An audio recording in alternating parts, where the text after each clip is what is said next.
Njëherë na kishin qenë dy shokë të mirë. Mirë, por njani prej tyne nuk ishte shumë i sinqert ndaj tjetrit. Kështu që një ditë po kalonin pranë xhamis.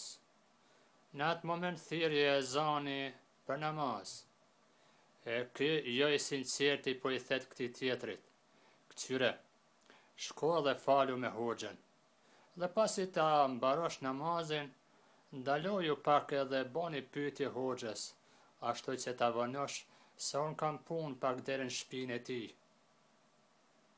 Edhe e bini shokun, edhe shoku shkoi. Shkoi edhe u fal ashtu pa abdes me te, edhe priti kur e përfunu namazin, u ndalu te hoxha, foli me te, e përshëndeti dhe i tha: "Hoxha Efendi, tha, a ban me t'i ba disa pyetje, tha, unë kam nevojë me ditë për fe." Urna, tha, mi ki dashton. Edhe po e pyeten, e vazhdon, diku e man një cop kohë bukur mirë, me tahmin sa ky shoqi i tij po kryte punë në shtëpinë e hoxhës.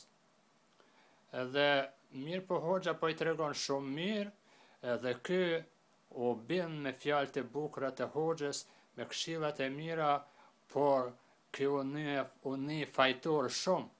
Edhe i tha: "Hoxha Efendi, tha, me mba halal, tha, se mu ky shoqi im ka mashtru, ky më ka porosit me të vonu aty, pse ka shku ke shtëpia jote, te familja jote, te nusja jote.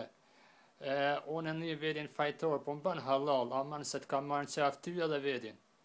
Hoxha Efendia i tha: "Po mos u mërzit as pak për këtë gjë, se a din ti se unë nuk jam i martuar fare."